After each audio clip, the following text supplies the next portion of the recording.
اعوذ باللہ من الشیطان الرجیم بسم اللہ الرحمن الرحیم اللہم صلی وسلم علی محمد علیہ وصحبہ اجمعین۔ معزز سامعین کرام، السلام علیکم ورحمۃ اللہ وبرکاتہ۔ میں عبد الرحمن اوان سلسلہ سیرت النبی صلی اللہ علیہ وسلم لے کر آپ کی خدمت میں ایک بار پھر حاضر ہوں۔ اس سے پچھلی ویڈیو میں نے انصار مدینہ اور مہاجرین مکہ کے درمیان جو مواخہ قائم کیا گیا تھا، یعنی ان کو بھائی بھائی بنا دیا گیا تھا، اس کے بارے میں بیان کیا تھا۔ مواخات کا رشتہ بظاہر ایک عارضی ضرورت کے لیے قائم کیا گیا کہ بے خانمہ مہاجرین کا چند روزہ انتظام ہو جائے، لیکن در حقیقت یہ عظیم الشان اغراض اسلامی کی تکمیل کا سامان تھا۔ اس وجہ سے ان مسلمانوں میں یہ وصف پیدا ہو چکا تھا کہ ان کی درسگاہ تربیت سے اور ارباب استعداد بھی تربیت پا کر نکلیں۔ اس بنا پر جن لوگوں میں رشتہ اخوت قائم کیا گیا، ان میں اس بات کا لحاظ رکھا گیا کہ استاد اور شاگرد میں وہ اتحاد مذاق موجود ہو جو تربیت پذیری کے لیے ضروری ہے۔ تفحص اور استقصاء سے معلوم ہوتا ہے کہ جو شخص جس کا بھائی بنایا گیا، دونوں میں یہ اتحاد ملحوظ رکھا گیا، اور جب اس بات پر لحاظ کیا جائے کہ اتنی کم مدت میں سینکڑوں اشخاص کی طبیعت اور مزاج کا صحیح اور پورا اندازہ کرنا قریباً ناممکن ہے، تو تسلیم کرنا پڑے گا کہ یہ شان نبوت کی خصوصیات میں سے ہے۔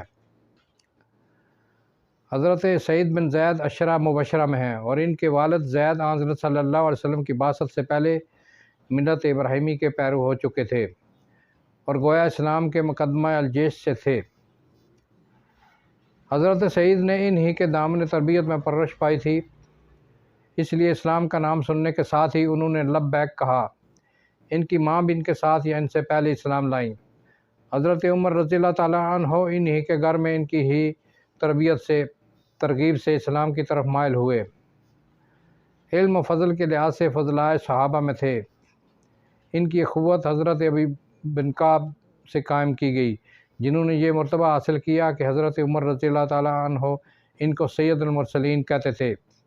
بارگاہ نبوت میں منصب انشاء پر سب سے پہلے وہی ممتاز ہوئے، فن قرات کے وہ امام تسلیم کیے جاتے ہیں۔ حضرت ابو حذیفہ رضی اللہ تعالیٰ عنہ عتبہ بن ربیعہ کے فرزند تھے، جو قریش کا رئیس اعظم تھا۔ اس مناسبت سے ان کو حضرت عباد بن بشر کا بھائی بنایا گیا، جو قبیلہ اشعل کے سردار تھے۔ حضرت ابو عبیدہ الجراح بن جراح، جن کو رسول اللہ صلی اللہ علیہ وسلم نے امین الامہ کا خطاب دیا تھا، ایک طرف تو فاتح شام ہونے کی قابلیت رکھتے تھے، دوسری طرف اسلام کے مقابلہ میں پدری اور فرزندی کے جذبات ان پر کچھ اثر نہیں کر سکتے تھے۔ چنانچہ غزوہ بدر میں جب ان کے باپ ان کے تو حقوق ابوت کی مراعات کی، لیکن بالآخر اسلام پر باپ کو قربان کر دینا پڑا۔ ان کی تربیت میں حضرت سعد بن معاذ دیے گئے، جو قبیلہ اوس کے رئیس اعظم تھے۔ ان میں بھی اثار کا یہ وصف نمایاں طور پر نظر آتا ہے۔ آگے حضرت بلال اور حضرت ابو رویہ، حضرت سلمان فارسی، حضرت ابو دردہ، حضرت عمار بن یاسر اور حضرت حذیفہ بن یمان، حضرت مصعب اور حضرت ابو ایوب میں وہ وحدت موجود تھی جس کی بدولت نہ صرف شاگرد بلکہ استاد بھی شاگرد سے اثر پذیر ہو سکتا تھا۔ حضرت عبد الرحمن بن عوف مدینہ میں آئے تو پنیر سر پر رکھ کر بیچتے تھے۔ حضرت صعب بن ربی کی صحبت میں جو امیر الامراء تھے، دولت اور امارت کے جس درجہ پر پہنچے، اس کا بیان پہلے ہو چکا ہے۔ آگے انصار کا اثار۔ انصار نے مہاجرین کی مہمانی اور ہمدردی کا جو حق ادا کیا، دنیا میں اس کی نظیر نہیں ملتی۔ بحرین جب فتح ہوا تو حضرت صلی اللہ علیہ وسلم نے انصار کو بلا کر فرمایا کہ میں اس کو انصار میں تقسیم کر دینا چاہتا ہوں۔ انہوں نے عرض کی کہ پہلے ہمارے بھائی مہاجروں کو اتنی ہی زمین عنایت فرمائیے، تب ہم لینا منظور کریں گے۔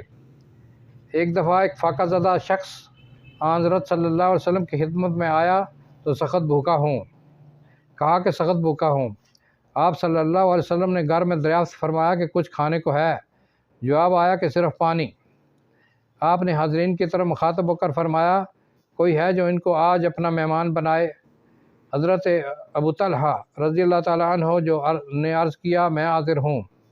غرض وہ اپنے گھر لے گئے، لیکن وہاں بھی برکت تھی۔ بیوی نے کہا صرف بچوں کا کھانا موجود ہے۔ انہوں نے بیوی سے کہا چراغ بجھا دو اور وہی کھانا مہمان کے سامنے لا کر رکھ دو۔ تینوں ساتھ کھانے پر بیٹھے۔ میاں بیوی بھوکے بیٹھے رہے اور اس طرح ہاتھ چلاتے رہے کہ گویا کھا رہے ہیں۔ اسی واقعہ کے بارے میں اللہ تعالیٰ نے یہ آیت اتاری سورہ حشر میں، وَيُؤْثِرُونَ عَلَىٰ أَنفُسِهِمْ وَلَوْ كَانَ بِهِمْ خَصَاصَةٌ۔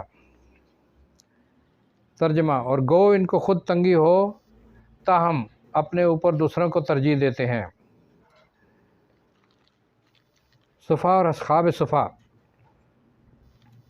اصحاب صفا اسلامی لغت کا ایک متداول لفظ ہے، گو اس کی حقیقت سے لوگ اچھی طرح واقف نہیں۔ صفا صاحبان کو کہتے ہیں۔ یہ ایک صاحبان تھا جو مسجد نبوی کے ایک کنارہ پر مسجد سے ملا ہوا تیار کیا گیا تھا۔ صحابہ میں سے اکثر تو مشاغل دینی کے ساتھ ہر قسم کے کاروبار یعنی تجارت و زراعت وغیرہ بھی کرتے تھے، لیکن چند لوگوں نے اپنی زندگی صرف عبادت اور حضرت صلی اللہ علیہ وسلم کی تربیت پذیری پر نظر کر دی تھی۔ ان لوگوں کے بال بچے نہ تھے اور جب شادی کر لیتے تھے تو اس حلقہ سے نکل آتے تھے۔ ان میں ایک ٹولی دن کو جنگل سے لکڑیاں چن لاتی اور بیچ کر اپنے بھائیوں کے لیے کچھ کھانا مہیا کرتی۔ یہ لوگ دن کو بارگاہ نبوت میں حاضر رہتے اور حدیثیں سنتے اور رات کو اسی چبوترا صفا پر پڑھ رہے تھے۔ حضرت ابو ہریرہ رضی اللہ تعالیٰ عنہ بھی انہی لوگوں میں تھے۔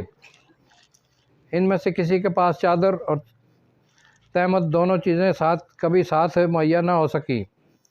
چادر کو گلے سے اس طرح باندھ لیتے کہ رانوں تک لٹک آتی۔ اکثر انصار کھجور کی پھلی ہوئی شاخیں توڑ کر لاتے اور چھت میں لگا لیتے۔ کھجوریں جو ٹپک ٹپک کر گرتی یہ اٹھا کر کھا لیتے۔ کبھی 2 دن کھانے کو نہیں ملتا تھا۔ اکثر ایسا ہوتا کہ رسول اللہ صلی اللہ علیہ وسلم مسجد میں تشریف لاتے اور نماز پڑھاتے۔ یہ لوگ آ کر شریک نماز ہوتے، لیکن بھوک اور ضعف سے عین نماز کی حالت میں گر پڑتے۔ باہر کے لوگ آتے اور ان کو دیکھتے تو سمجھتے کہ یہ دیوانے ہیں۔